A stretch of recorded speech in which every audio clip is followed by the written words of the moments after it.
मलाही आनंद वाटला की माझ्यासारख्या एका सामान्य कार्यकर्त्यासाठी या या शहरातले सगळे दिग्गज नेते रोज रात्री भेटत होते. मी आनंद घेतला. कोणत्या कट्ट्यावर भेटत होते? ज्या कट्ट्यावर आपणही जात होतो त्याच अरे कट्ट्यावर. मी नाही कोणत्या कट्ट्यावर जातो, तुम्ही त्या कट्ट्याचं नाव सांगा. मी आम्हाला त्या कट्ट्यावर इथं वॉश ठेवतील, बाकी काही नाही. त्या दिवशी भीमराव तापकीर त्याच मीटिंगमध्ये का तंतन करत होते की सचिन दोडके यांना प्रवेश देत आहे म्हणून. मुरलीधर मोहोळ नाराज होणार नाही त्याची चिंता न करता तुम्ही खरं उत्तर द्या. फक्त ते जे कलमडींची संस्कृती होती ती भारतीय जनता पार्टीची संस्कृती नाहीये की मी केलं म्हणायची. हो, एवढं मोठं विमानतळाचा विषय झाला, कोणामुळे झाला? अण्णामुळे झाला, इथले खासदारांमुळे झाला. ज्यावेळेस पाऊस पडतो त्यावेळेस स्मार्ट सिटी नावाच्या खाली बुडालेले रस्ते आणि चौक आम्हाला दिसतात, मग ते त्याचा दोष कोणाला द्यायचा? आम्हाला असं म्हणायचं आहे की बाबा शहराची जबाबदारी आहे, तर त्या पुणेकरांनी बाबा कोणाच्या नेतृत्वाकडे पाहिले पाहिजे याचं उत्तर फक्त आम्हाला पाहिजे. तुम्ही जर राष्ट्रवादी काँग्रेसच्या विरोधात लढणार आहात, राष्ट्रवादी काँग्रेस तुमचा मूळ विरोधी पक्ष राहणार आहे, तर पार्थ पवार यांचा जमीन घोटाळा तुम्ही या निवडणुकीचा मुद्दा करणार की नाही? 2017 पूर्वी बातम्या करायचो तेव्हा गडकरी गट विरुद्ध मुंडे गट अशा भाजपच्या आम्हाला बातम्या कराव्या लागायच्या.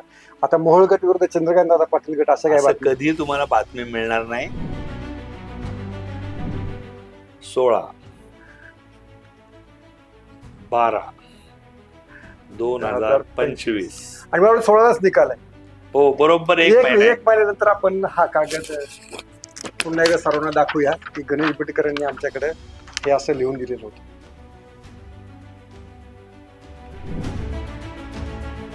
नमस्ते, मी योगेश कुटे. लेट्सचं विशेष या कार्यक्रमामध्ये तुम्हा सर्वांचं पुन्हा एकदा स्वागत. ज्यांना कुणाला पुण्याचं राजकारण समजून घ्यायचं आहे, 2017 नंतर पुण्यातली बदललेली राजकीय हवा जाणून घ्यायची आहे, त्यांच्यासाठी मुलाखत महत्वाची आहे. कारण 2017 नंतर पुण्यामध्ये भाजपचं वर्चस्व वाढलं आणि आता या 2025-26च्या निवडणुकीमध्ये भाजप या यशाची पुनरावृत्ती करण्याच्या प्रयत्नामध्ये आहे. आणि या साऱ्याचं नियोजन करणारे जे काही मोजके हात पुणे शहरामध्ये आहेत, अशा मोजक्या हातांपैकी एक आहेत गणेश बिडकर, पुण्याच्या स्थायी समितीचे माजी अध्यक्ष, पुण्यातील एक भाजपचे रणनीतिकार म्हणून देखील त्यांची ओळख आहे. आणि भाजपने त्यांच्यावर आता अधिकृतरित्या पुणे शहराच्या निवडणुकीची देखील जबाबदारी टाकलेली आहे. त्यामुळे पडद्यामागचे, पडद्यावरचे, घडणारे, घडवलेले असे अनेक प्रसंग हे गणेश बिडकर यांच्या साक्षीनं घडलेले आहेत. आणि त्यामुळेच गणेश बिडकर यांचा हा इंटरव्ह्यू तुम्ही शेवटपर्यंत नक्की पहा. गणेशजी, तुमचं लेट्सवर खूप खूप स्वागत. नमस्कार. ही निवडणूक 2017 पेक्षा सोपी आहे की अवघड आहे? निवडणूक कधीच कुठली सोपी नसते. बरं. 17ची नव्हती आणि ही नाही. निवडणूक जर का निवडणुकीच्या पद्धतीने लढलो तर ती सोपी असते आणि ती भावनेच्या आधारे गेलो तर अवघड होतं. बरं. त्यामुळे निवडणुकीच्या पद्धतीने लढू. अनेकदा जेव्हा भाजपवाले म्हणतात की निवडणुकीच्या पद्धतीने लढू, तर तेव्हा असा आरोप केला जातो की भाजप इतकं सरकारी यंत्रणेचा वापर कुणीच केलेला नाहीये आणि अगदी वाट रचनेपासून तर निवडणुकीच्या तारखा ठरवेपर्यंत सगळं भाजपच करून ठरवतं. हे खरं आहे का? परत एकदा तुम्ही प्रभाग रचना योगेश, तर जेव्हापासून महानगरपालिका अस्तित्वात आली तेव्हापासूनचा आपण इतिहास बघा, कुठलीच प्रभाग रचना ही निर्विवाद राहिलेली नाही. त्याच्यावर वाद विवाद, त्याच्यावर आरोप प्रत्यारोप होतच आले. आणि विरोधी पक्षांचं हे काम आहे. त्यांनी जर का याच्यावर आक्षेप घेतले नाही, याच्यावर बोलले नाही, तर सत्ताधारी पक्षावर ते बोलतील काय? पण असं काही नाहीये. नैसर्गिक ओढे, नाले, रस्ते याचा सारासार विचार करून आणि मागील सगळे रेफरन्स, जे मागील प्रभाग रचनेत कुठली हद्द कायम झाली होती त्याचाच दाखला घेत ती पुढची हद्द कायम होत असते. आणि त्यामुळं ज्याला हा कायदा कळतो आणि ज्याला हे निकष कळतात त्याच्या दृष्टीने हे उत्तर सोपं आहे. परंतु जर का आता भारतीय जनता पार्टीची वाढलेली ताकद आणि वाढलेली कार्यकर्ते, वाढलेला मतदार हा जर का तुम्ही कॅल्क्युलेट केला तर ह्या शहरातले सगळेच प्रभाग सगळ्यांसाठी अवघड झाले.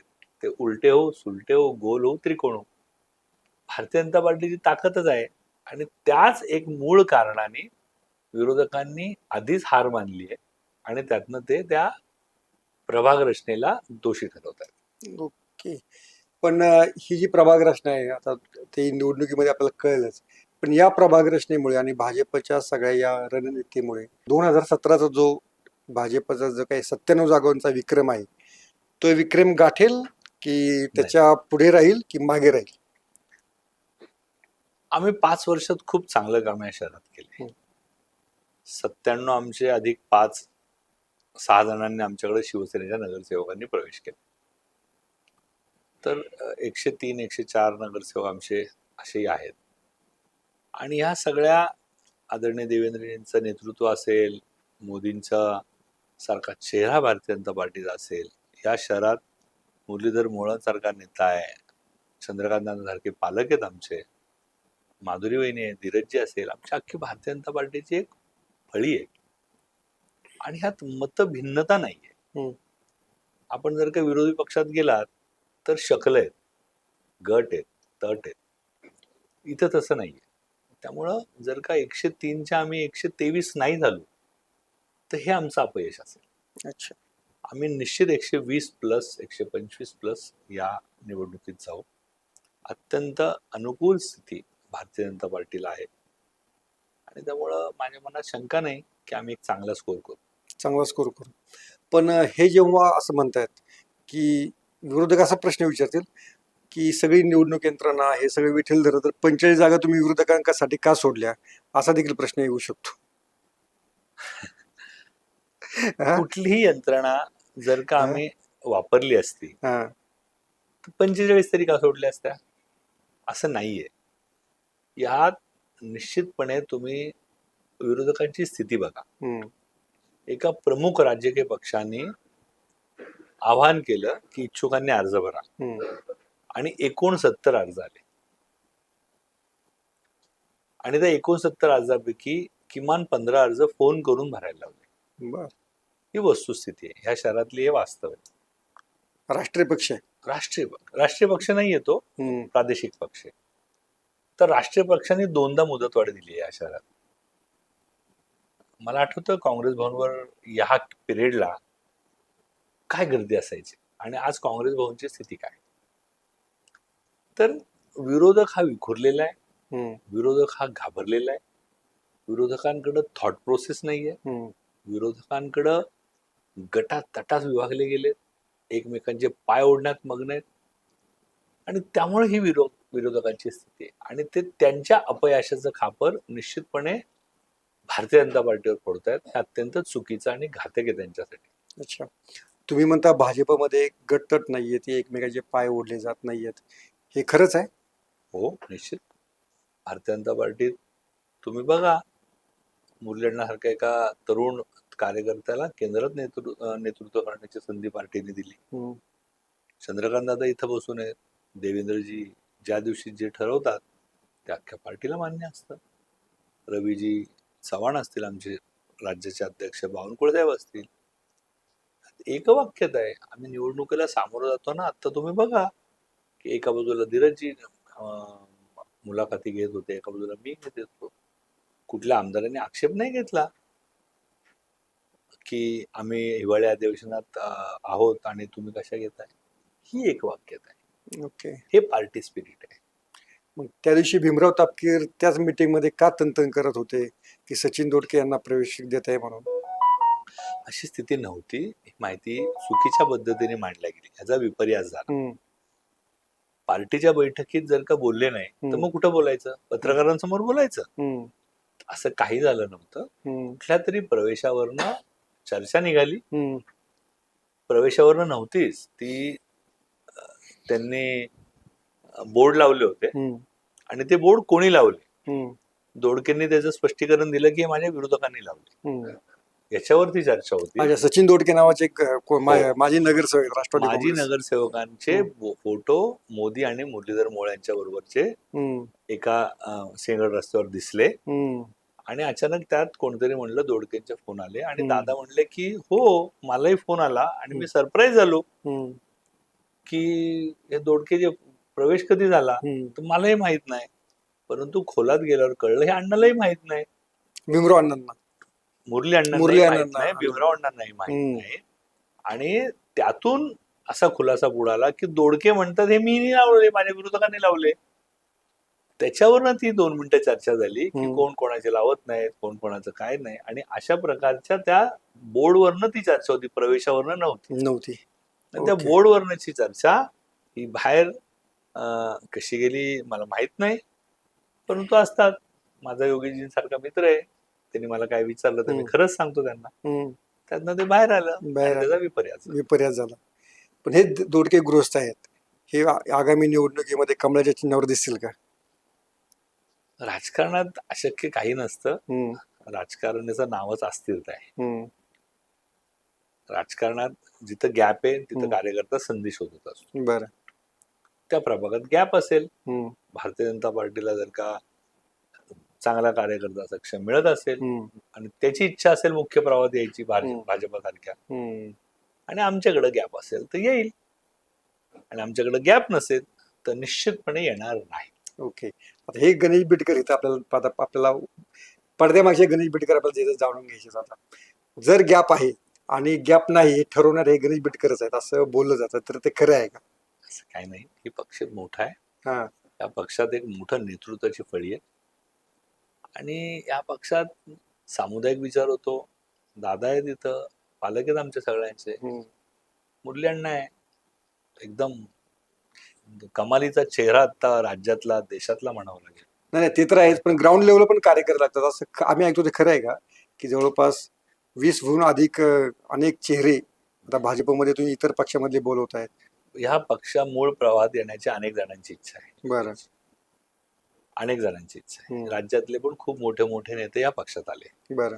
म्हणजे कधी कोणाला वाटलं नव्हतं की राधाकृष्ण विखे पाटील हे भारतीय जनता पार्टीचे मंत्री असतील, सुजय विखे भारतीय जनता पार्टीचे खासदार असतील. असे अनेक मोठे नाव आहेत की अशोक चव्हाणांसारखा माजी मुख्यमंत्री भारतीय जनता पार्टीचा खासदार होता.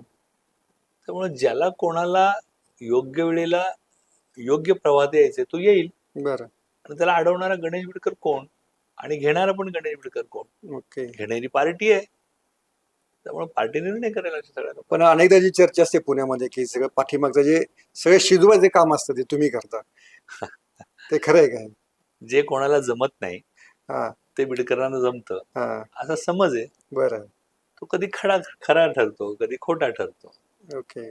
आता किती किती लोकांचं राजकीय करिअर इतर पक्षांमधल्या तुम्ही भाजपमध्ये शिजवलेलं आहे?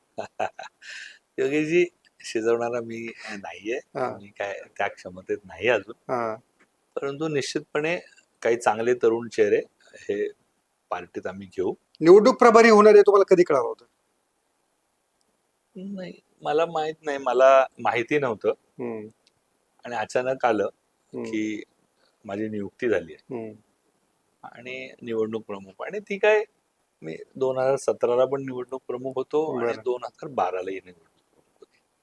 2011-12ला मी स्थायी समितीचा अध्यक्ष होतो. आमचा पक्ष विकास मटकरी अध्यक्ष आणि मी गिरीजी, असं ते छोटासा 25 नगरसेवकांचा पक्ष होता 12ला. 12 ते 17 आम्ही तो चालवला. राज्यात सत्ता आली आणि आम्ही सत्ताधारी बनलो. त्याच्यानंतर 17ला तो 100 वर गेला आणि या शहराचं पूर्ण राजकारण बदललं. तर त्यामुळं असं काही नवीन नव्हतं, अपेक्षित होतं की मी हे करायचंय. अच्छा. मी करेल. पण त्याची जबाबदारी तुम्हाला किंवा आधीच देण्यात आलेली होती किंवा तसं तुमचं सुरूच होतं? सुरू नव्हतं, रोजच्या प्रवाहात काम करतो योगेशजी. या पार्टीत अनेक वर्ष काम करतो. बरं. या पार्टीत आता मला 35 वर्ष झाली, मी रोज काम करतो. मला काही कळत नव्हतं. म्हणजे भारतीय जनता पार्टीतच सुरुवात झाली आणि भारतीय जनता पार्टीतच शेवट होईल. आणि त्यामुळं माझ्यासारखा जर का कमालीचा त्या पार्टीवर प्रेम करणारा कार्यकर्ता असेल तर त्याला जबाबदारी मिळणं तर आश्चर्य वाटायचं काहीच कारण नाही. देवेंद्र फडणवीस यांना मेसेज रात्री किती वाजता तुम्ही करता आणि तुम्हाला रात्री किती वाजता उत्तर येतं? देवेंद्रजींचा मेसेज करणं आणि उत्तर येणं हा आता म्हणजे त्यांचा किती मोठा कनेक्ट आहे या राज्यात बघा. अत्यंत सामान्य माणसाने त्यांना मेसेज केला आणि तो त्यांना क्लिक झाला तर नक्की त्याचं उत्तर येतं. आणि देवेंद्रजी तर मला आश्चर्य वाटतं की हा नेता झोपतो कधी आणि उठतो कधी. कधी रात्री 3 वाजता त्याचं ओके येतं, कधी रात्री 2 वाजता तू जागायच का येतं, आणि कधी उद्या ये असं येतं. पण रात्री येतं, सकाळी येतं, त्यांच्या सोयीने येतं, परंतु योग्य प्रश्नाला रिस्पॉन्ड ते करतात. बर. जो प्रश्न योग्य आहे त्याला नक्की रिस्पॉन्ड देण्याची करतात, आणि अत्यंत बारकाईने ते त्या प्रश्नाकडे बघतात. त्यांचं आकलन शक्ती प्रचंड मोठी आहे.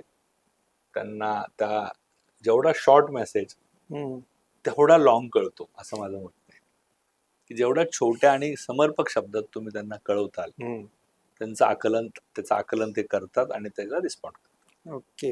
हे जेव्हा पक्षप्रवेश असतात, पक्ष संघटनेबद्दलच्या गोष्टी असतात, तर या प्रत्येक गोष्टीला ग्रीन सिग्नल आल्याशिवाय तुम्ही पुढे पाऊल टाकत नाही? नाही नाही, तर ग्रीन सिग्नल शेवटी आम्ही पण काही कार्यकर्ते, या शहरातली एक टीम आहे. बर. या शहरातला एक विचार होतो समर्पक. यात निश्चितपणे अनेक वर्ष आता तुम्ही बघता, म्हणजे आता अण्णा मंत्री आहे, पण अण्णा महापौर होता, चेअरमन होता. मी पण अनेक वर्ष या शहरात काम करतो. मी 2011-12ला चेअरमन होतो, गिरीश बापट अध्यक्ष आणि मी सरचिटणीस होतो. आम्ही सगळे ह्या संघटनेने तयार केलेलं प्रोडक्ट आहोत. बर. कोण कोणाला काय नाव आहे ही गोष्ट वेगळी. कोण आमदार आहे, कोण मंत्री आहे, कोण शहराचा अध्यक्ष आहे, मी निवडणूक प्रमुख आहे. परंतु या शहराने ही प्रोडक्ट, या पार्टीने हे प्रोडक्ट तयार केले, ते पार्टीसाठी काम करतात. ओके. आणि आम्ही अत्यंत आमच्या जेवढ्या क्षमता आहेत त्या सगळेजण या पक्षासाठी लावतो, म्हणून आम्ही सगळेजण आहोत. जेव्हा जेव्हा गणेश बिडकरांची मुलाखत होते तेव्हा 2017च्या तुमच्या पराभवाबद्दल विचारलं जातं, तर त्या 2017च्या पराभवासाठीचं उत्तर तुम्ही कसं तेऱ्यांदा केलेलं आहे? बघा, माझा विजय झाला असता तर तो माझाच विजय होता, आणि तो पराजय सुद्धा माझाच होता. बरं. पण एखाद्या जय आणि पराजयाने राजकारणाची दिशा ठरत नाही. म्हणजे माझा पराजय झाला म्हणून माझं राजकारण बदललं का? नाही. त्या सभागृहात गेलो, त्या सभागृहाचा नेता सुद्धा मला माझ्या नेत्याने केला, माझ्या पक्षाने केला. आणि आजही ह्या भारतीय जनता पार्टीच्या एकूण रचनेत मला महत्वाची जबाबदारी आहे. आणि अटलजींसारखा एवढा मोठा महान नेत्यांनी पण पराजय बघितला, इंदिराजींनी पराजय बघितला. त्यामुळं जय पराजयावर त्या माणसाची उंची राजकारणातली कधी खरं तो तर मुद्दा नाही. माझा पुढचा प्रश्न आहे की त्याच्या 2017च्या कोणत्या चुका यावेळेस तुम्ही दुरुस्त केलेल्या आहेत? असं होतं की तेव्हा असा अंदाजच नव्हता की आम्ही 100 येऊ. बर. परंतु आम्हाला बहुमत आणायचं होतं. देवेंद्रजी मुख्यमंत्री होते, आदरणीय गिरीजी पालकमंत्री होते, आणि आम्हाला बहुमत आणायचं होतं. तर त्यात पूर्ण शहरभर मी फिरत होतो, आणि नवे नवे प्रवेश, तुम्हाला तर माहित आहे, एका दिवशी 20-20 प्रवेश आम्ही घेत होतो.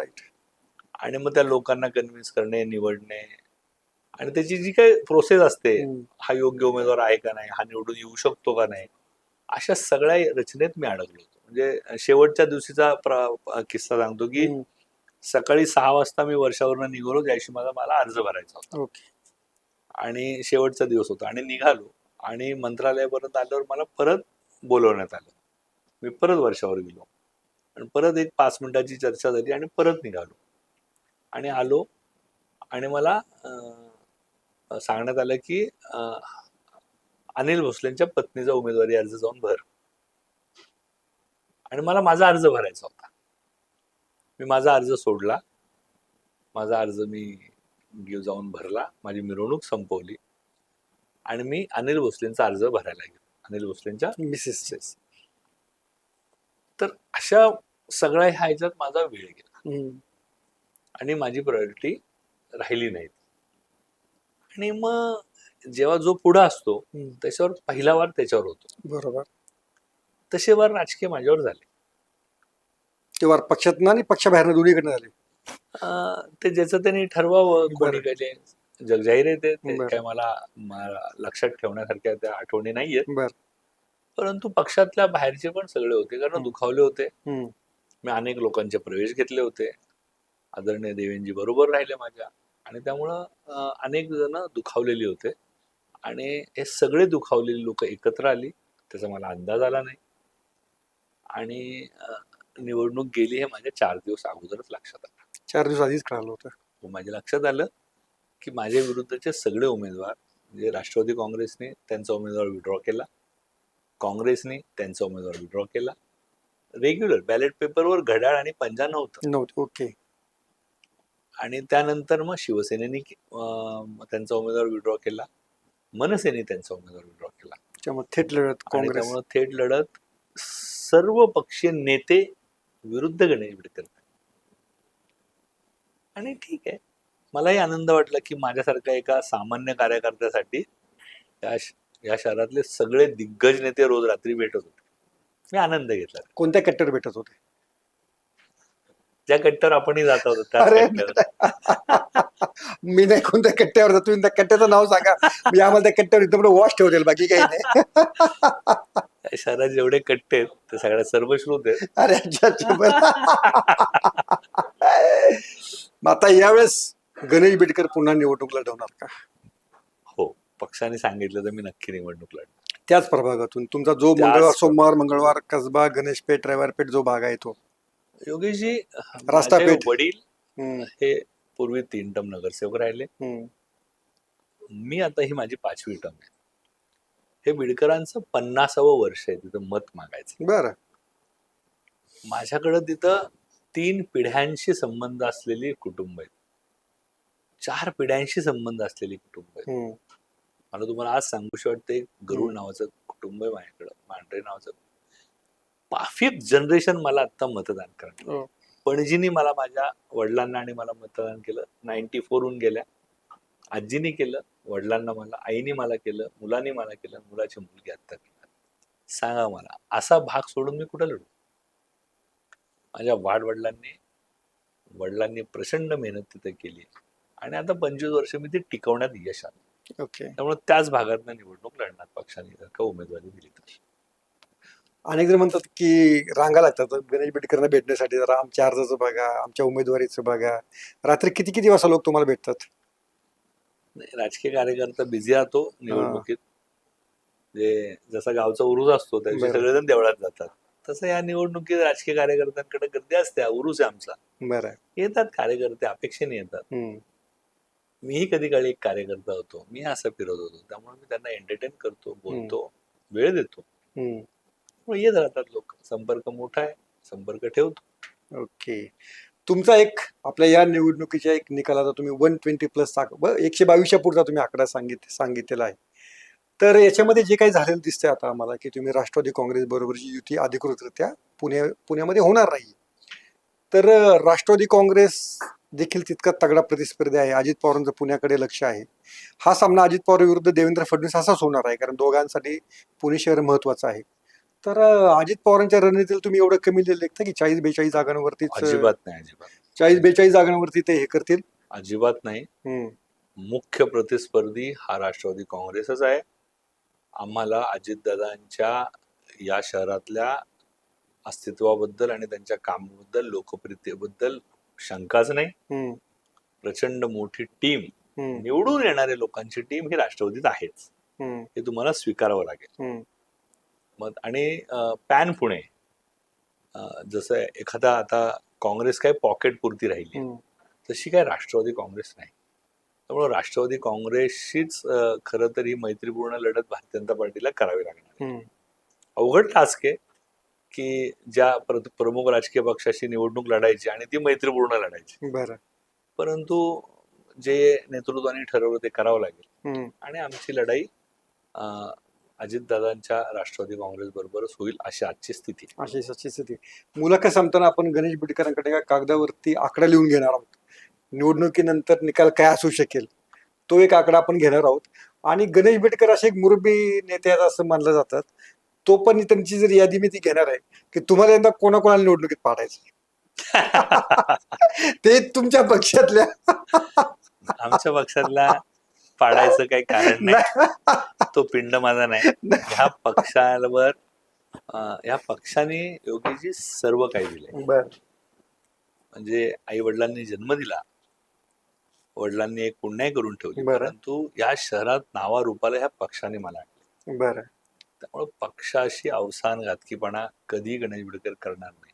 हाच विश्वास माझ्या नेत्यांना आहे, म्हणून मी इथे आहे. ओके. इतर प्रतिस्पर्धी पक्षातील विरोधकांची यादी तुम्ही द्याल का? यांना यांना यंदा असं पाडायचं कोण नाही आमच्या पक्षात, असं आमच्यात. तुमच्या पक्षात आहे, इतर पक्षामध्ये इतर पक्षातली यादी काय द्यायची? इतर पक्षातल्या प्रत्येक उमेदवाराला मला पाडायचं. इतर पक्षातला प्रत्येक उमेदवार माझा प्रतिस्पर्धी आहे. भारतीय जनता पार्टीच्या कमळाच्या विरुद्ध लढणारा प्रत्येक उमेदवार माझा प्रतिस्पर्धी. ओके. आणि त्यामुळे असं कोण ठरवून नाही, परंतु प्रत्येक उमेदवाराच्या विरुद्ध ताकदीने लढणार. ओके. आणि त्यात काही शंका असायचं कोणाचं कारण नाही. आणि भले तो शिवसेनेकडनं असला तरी जो कमळाच्या विरुद्ध लढेल त्याच्या विरुद्ध मी लढेल. बर. या स्पिरिटने प्रत्येक भारतीय जनता पार्टीचा कार्यकर्ता या शहरात लढायला. ओके. तुमच्या आणि शिवसेनेचे संबंध आता भाजपचे कसे आहेत पुणे शहरामध्ये? आमची राज्यात युती आहे, केंद्रात युती आहे, आणि आज काल देवेंद्रजींनी सांगितलं की आम्हाला युती करायची आहे, तर आम्ही पुढे जाऊ. आमच्याकडे जेव्हा नेतृत्व काही ठरवतं आणि नेतृत्व काही सांगतं त्याच्या विरुद्ध बोलण्याची प्रथा नाही. बर. त्यामुळं जे सांगतील ते करायचं. ओके. ते योग्यच असेल. त्यांनी माझ्यापेक्षा माझ्या नेत्यांना जास्त कळतं हे मला माहित आहे, त्यानुसार आम्ही वागतो. देवेंद्र फडणवीस यांचं पुण्यावर खरंच विशेष लक्ष असतं का? निश्चित देवेंद्रजींचं महाराष्ट्रावर लक्ष आहे सर. हम्म. त्यातल्या त्यात पुण्यासारखं जे एकदम ग्रोईंग शहर आहे, हम्म. तुम्ही जर का पुण्याचा एकूण आलेख बघितला वाढणारा, जे 25 लाखाचं पुणे होतं, मी 2002ला निवडून आलो तेव्हा, ते आता 70 लाखाचं झालंय साहेब. 10 लाख फ्लोटिंग पॉप्युलेशन आहे रोजचं. 10 लाख लोक शहरात येतात आणि जातात. त्यामुळे तुम्ही त्या 10 लाखाचा काउंटच तुमच्या लक्षात येत नाही की रोज 10 लाख लोक या शहरात येतात आणि परत जातात. बरोबर. त्यामुळे त्याला लागणारं पाणी तुम्ही कॅल्क्युलेट करत नाही, त्याला लागणारी वाहनं तुम्ही तुमचा आराखडा हा इथं राहणाऱ्या लोकांवर अवलंबून तुम्ही किती पाणी देतात ते एवढ्या लोकांना लागतं. पण फ्लोटिंग पॉप्युलेशन जे येतं त्याला लागणारं पाणी तुम्ही कॅल्क्युलेट का नाही करत? त्यांनी घेऊन येणारी वाहनं तुम्ही कॅल्क्युलेट का नाही करत? हा माझ्यासारख्या कार्यकर्त्याचा. आणि जेव्हा मी ह्या शहरात काम करतो तेव्हा मी हे असे सुटलेले जे मिसिंग लिंक आहेत त्याच्यावर काम करतो. त्याचे आकलन करण्याची मला आवड आहे, आणि त्या सगळे विषय मी आदरणीय देवेंद्रजींशी चर्चा करत असतो. आणि माझ्यापेक्षा जास्त इंटरेस्ट म्हणजे माझ्यासारख्या कार्यकर्त्यांपेक्षा जास्त इंटरेस्ट या शहराला मोठं करण्याचं देवेंद्रजींचं आहे.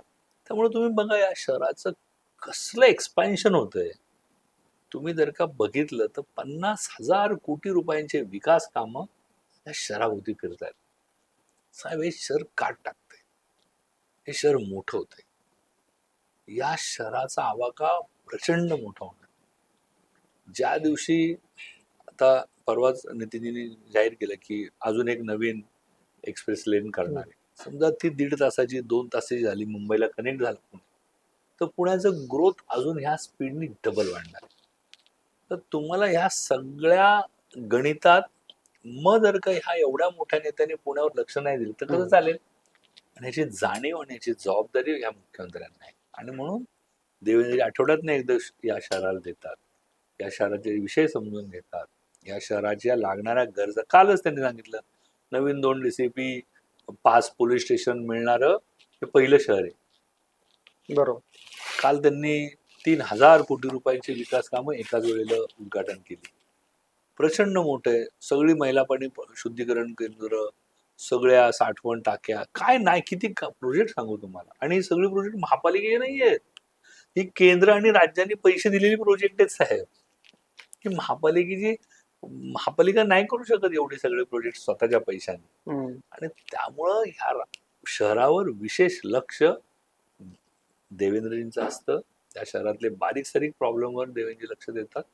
त्यामुळे या शहराचं रूपडं बदलतंय. जेव्हा जेव्हा लोकसभा निवडणूक येते तेव्हा तेव्हा देवेंद्र फडणवीस यांचं नाव पुणे लोकसभेसाठी चर्चेमध्ये येतं. तर ते खरंच तुमची त्यांच्याशी कधी चर्चा झाली का? काय साहेब नक्की काय आहे जरा, किंवा तुम्ही काय स्वतः तशी काही विनंती केली होती का? नाही, असे कधी चर्चा आमची झाली नाही. बरं. आणि कधी हा चर्चा फक्त माध्यमात ही चर्चा आहे. बरं. सर देवेंद्रजी जर का या शहरात आले तर या शहराला एक फार मोठी संधी प्राप्त होईल असं मला वाटतं. एवढा मोठ्या स्केलचा नेता, परंतु असं कधी त्यांच्या वागण्या बोलण्यात नाही आलं. पण ते तेवढाच वेळ नागपुरात देतात, तेवढाच वेळ मुंबईत देतात. आता मुंबईत पण ते लढणार अशी चर्चा तुम्ही चालवली काही काळ. नाही, मुंबईत झाली, हो. पुण्यातली झाली फक्त. नाही, मुंबईतलीही झाली. ईशान्य अच्छा. मुंबईतनं ते लढणार. बरं तर ह्या मोठ्या नेत्यांबद्दल अशा बावड्या उठत असतात. बरं. आणि माझी अशी कधी त्यांची चर्चा नाही, त्यांच्या बॉडी लँग्वेज आणि त्यांच्या बोलण्यात नाही आहे. परंतु या शहराला मोठं कसं करता येईल याच्यासाठीचा विचार त्यांचा सातत्याने चालू असतो. मुरलीधर मोहोळ नाराज होणार नाही त्याची चिंता न करता तुम्ही खरं उत्तर द्या. नाही नाही, मुरलीधर मोहोळ जर का देवेंद्रजींनी इथे इच्छा व्यक्त केली तर अण्णा पण नाराज होणार नाही याची गॅरंटी आहे मला. बरं. आम्ही सगळे या पक्षाचे कार्यकर्ते आहोत साहेब. आणि मुरलीधर मोहोळ का नाराज होतील? अजिबात नाही. मुरलीधर मोहोळ खुश होतील जर का असं असेल तर. परंतु अशी व्हायची काही शक्यता नाही. बरं. देवेंद्रजी छोट्यातल्या छोट्या गावात पण जातात. गडचिरोलीत सगळ्यात जास्त ते प्रवास करतात. मग तुम्ही म्हणणार का ते गडचिरोलीतनं इलेक्शन लढणार? ओके. तर ते गडचिरोली सारखं छोटस गाव, ती महानगरपालिका, त्यात पण ते लक्ष देतात. मग तुम्ही उद्या म्हणताल गडचिरोलीतनं पण देवेंद्रजी लढतील का? तर अशी काही स्थिती नाही. ह्या राज्यातल्या जिथं कमी तिथं देवेंद्रजी उभे राहतात आणि काम करतात. अच्छा. 2025 जर पाहिलं तर इतर पक्षामध्ये ते हातबल दिसत आहेत, विरोधी पक्षामधून म्हणून काम कसं करत असं पाहतात. पण तुम्ही जेव्हा भाजपमध्ये होता, तुमची टीम होती, तेव्हा तुम्हाला असं कधी वाटलं नाही का हो की असं काही काँग्रेसमध्ये जावं? सुरेश कलंबाडींचा पुण्यामध्ये वर चष्मा आहे, ते सगळे कारभारी ते आहेत, आणि कधी म्हणाल नाही शिवला. असं का भाजपचे नेते इतके दिवस टिकले, मग आता काँग्रेस महाविकास आघाडी नेते का टिकत? त्याचा आम्हाला प्रश्न पडतो. मलाही तो प्रश्न आहे. मी परवा कुठेतरी बोललोय की आम्ही 25 नगरसेवक होतो. बरोबर. आणि पहिल्यांदा जेव्हा मी निवडून आलो 2002 ला, तेव्हा कोणाला वाटलंही नव्हतं. 25-26 वय होतं माझं, की या शहरातली खूप मोठी फाईट झाली आणि त्यात मी जिंकून आलो. आणि तो भाग भारतीय जनता पार्टीचा विचाराचा नव्हताच. आज माझ्याकडे त्यात 60 इच्छुक आहेत, परंतु त्यावेळेस इच्छुकही नव्हते. आणि मी निवडणूक लढलो आणि जिंकलो.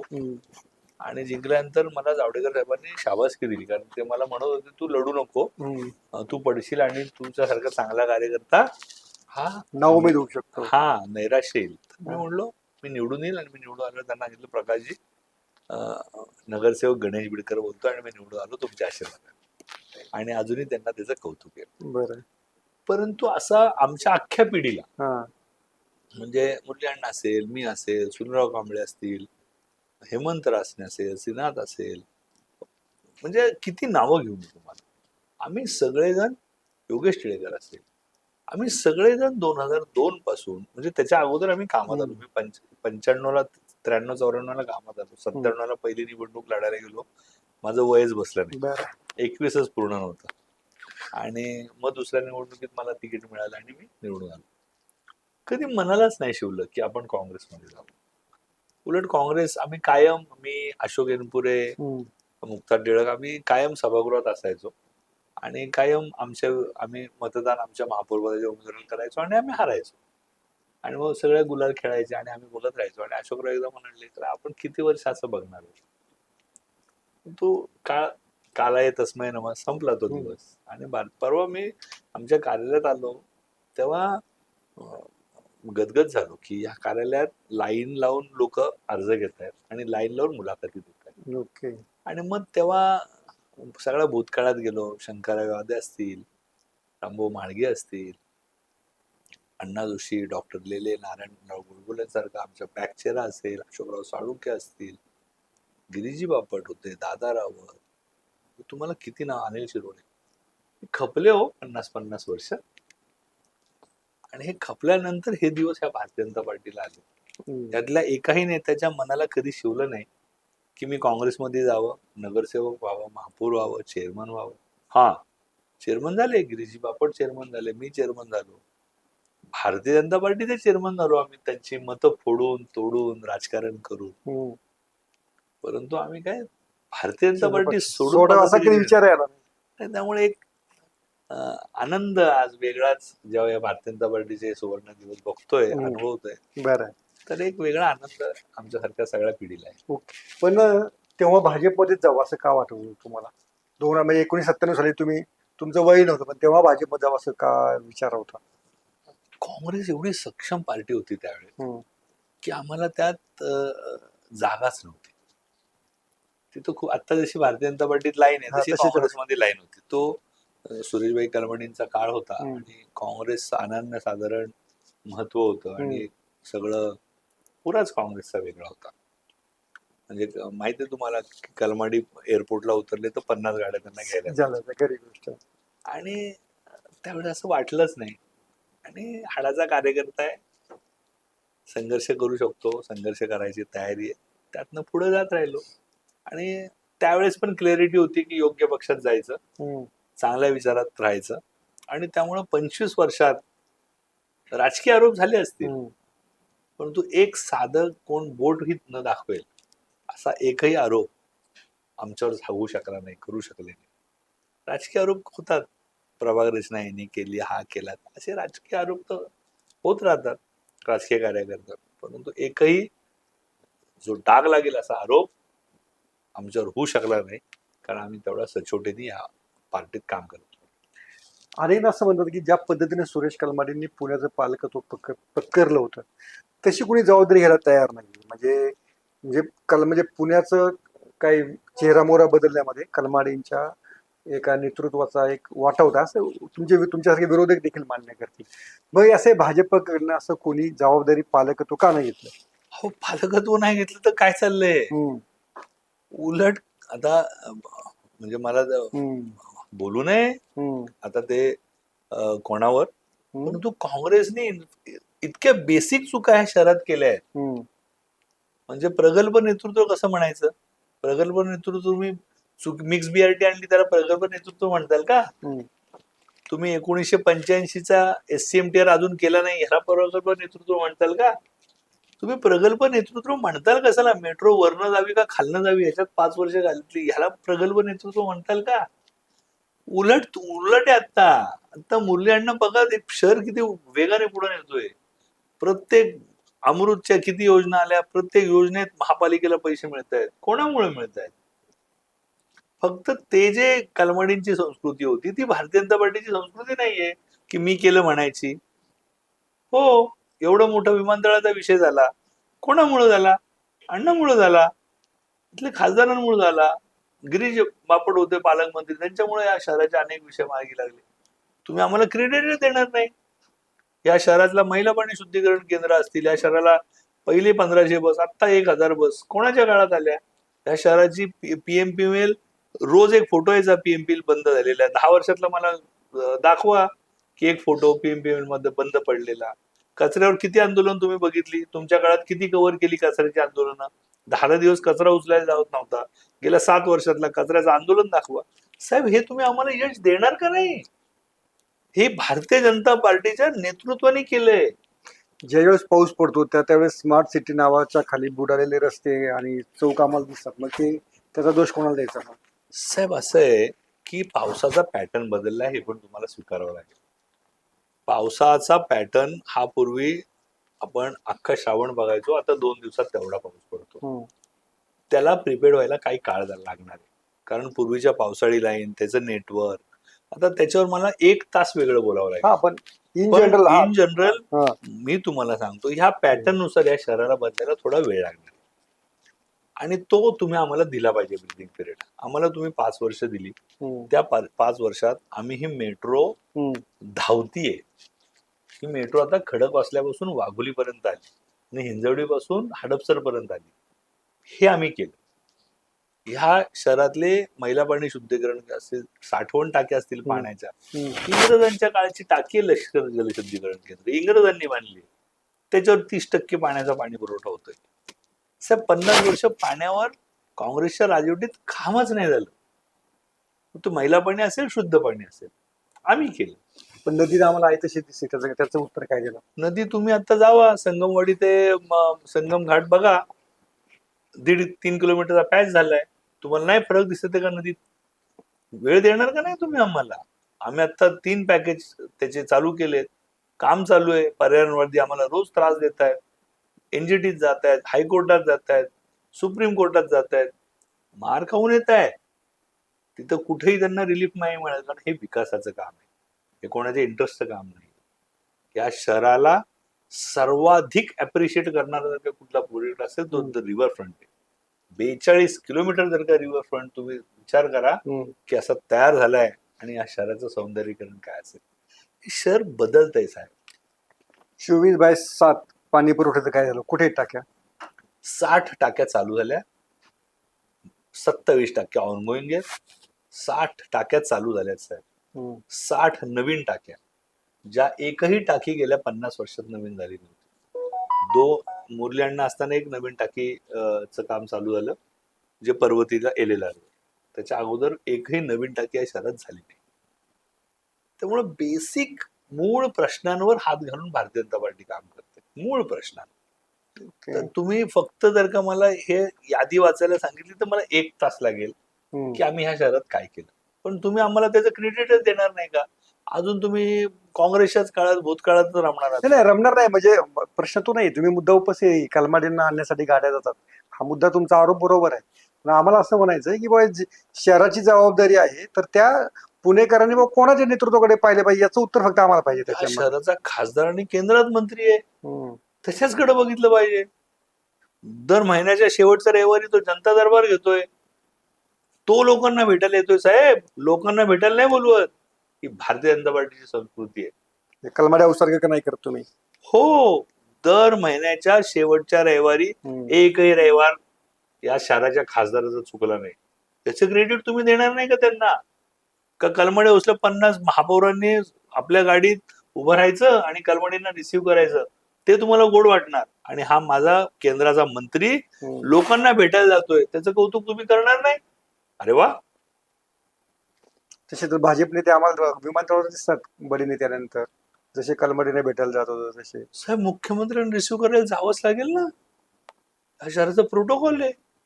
नितीनजी आले तर आम्ही का जाऊ नये? ज्यांच्याकडे बघून आम्ही मोठे झालो ते नेते या शहरात आले तर का जाऊ नये? परंतु ते नेते कधीतरी येतात साहेब. कलमडी आज गेले ना उद्या आले तरी 50 गाड्यांना जावं लागायचं. नाही गेलं तर हाऊसवरनं फोन यायचा, तुम्हाला दिखे नाही. हे कल्चर तुम्हाला आवडतं का? आवडायचं प्रश्न माहिती आहे तुमच्याकडनं. अण्णा फोन करता का कोणी दिसलं नाही तर? कधीच नाही करत, आमच्याकडे ही पद्धतच नाही. अण्णाच त्यांना भेटायला जातो. ओके. दर तुम्ही बघा ना, एकही इतक्या वर्षात एकही दिवस चुकला का जनता दरबाराचा? तर नाही चुकला. प्रत्येक मतदारसंघात 2-2 जनता दरबार झाले. ओके. हा खासदार लोकांना भेटायला जातोय आणि त्या खासदाराला लोकप्रतिनिधींनी भेटायला जाण्याची प्रघात होता. ही उलटी गंगा वाहत होती. एखादा नेता जेव्हा आपल्या सहकार्याचं कौतुक करतो तेव्हा अनेकदा आम्हाला असं वाटतं, अरे काही कुछ छुपा रहे हो क्या, की जे मुरलीधरमुळे फक्त तुमच्या काळामध्ये तुम्ही एकत्र सहभागी, एकत्र तुमचा सगळा एका अर्थाने प्रवास सुरू झाला, ते आता केंद्रीय राज्यमंत्री झाले. गणेश बिडकर असं थोडंसं वाटतं का, अरे आपल्याला पण जरा थोडं आपली लाईन आणखी थोडी वर जायला पाहिजे होती? साहेब, माझा मी ज्याला मुरली अण्णा म्हणू शकतो, तो केंद्रात मंत्री आहे साहेब. अभिमान वाटला पाहिजे का? असं वाटलं पाहिजे. असं काही वाटत नाही. आणि उलटा प्रश्न जर का मी तुम्हाला विचारला, माझ्या पक्षाने दिलेलं तुम्हाला काय काय माहितीये का? माझ्या पक्षाने मला 4 वेळा तिकीट दिलं. माझ्या पक्षाने मला या शहराचा सरचिटणीस केलं. माझ्या पक्षाने मला शहर सुधारणा चेअरमन केलं, स्थायी समिती अध्यक्ष केलं, सभागृहात गटनेता केलं, सभागृहाचा सभागृह नेता केलं, निवडणूक प्रमुख केलं. मिळालेली यादी खूप मोठी आहे साहेब, न मिळालेली यादी छोटी आहे. पुढच्या यादीत काय काय? प्रस्तावित यादी काय काय? प्रस्तावित यादी पक्ष ठरवेल. परंतु या पक्षात जो काम करतो त्याला न्याय मिळतो. बरं. या सूत्रावर विश्वास आहे, बरं. माझ्या नेत्यांवर विश्वास आहे, या पक्षावर विश्वास आहे, तो योग्य न्याय करेल. ओके.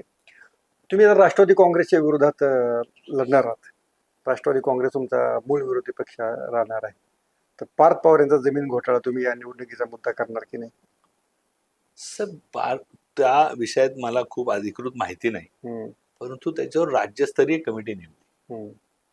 राज्यस्तरीय कमिटी नेमली, त्याचा तपास चालू, गुन्हा दाखल झाला, गुन्ह्याचा तपास चालू, लोकांना अटक झाली. तो गुन्हा दाबल्या नाही गेला. माननीय मुख्यमंत्र्यांनी आदेश दिले महसूल मंत्र्यांनी आदेश दिले. कोणाचा मुलगा आहे म्हणून गुन्हा दाखल व्हायचा राहिला नाही. सगळ्या कायदेशीर पद्धतीने त्याचा तपास चालू आहे. त्याचा काय मुद्दा उचलणार आहे? त्यात जे सत्य येईल त्याला अटक होईल. तो कोणी असेल, हे देवेंद्रनी सांगितलं, मी सांगतो. जो चुकीचा आणि दोषी असेल त्याच्यावर कारवाई झाली पाहिजे, ती होईल. त्याचा काय मुद्दा उचलायचा? मुद्दा उचलला आणि मुख्यमंत्र्यांनी त्याच्यावर भाष्य केल्यानंतर माझ्या हरकाने काय बोलायचं? तुम्ही राष्ट्रवादी कशावर बोलणार तुम्ही राष्ट्रवादीच्या विरोधात? राष्ट्रवादी आमचा मित्रपक्ष आहे. आम्ही हे पुणे भारतीय जनता पार्टी कसं पुढे नेऊ शकणार याच्यावर बोलणार. पुणे शहराला भारतीय जनता पार्टीचं विजन काय हे दाखवणार. भारतीय जनता पार्टीतला नेतृत्व या शहराबद्दल काय विचार करतो हे दाखवणार. त्याच्यावर मत मागणार साहेब, आणि लोक आमच्याबरोबर राहणार. त्यामुळे अजित पवारांच्या काय मुलाच्या भ्रष्टाचाराचा विषय हा तुमच्या अजेंड्यावर नाही.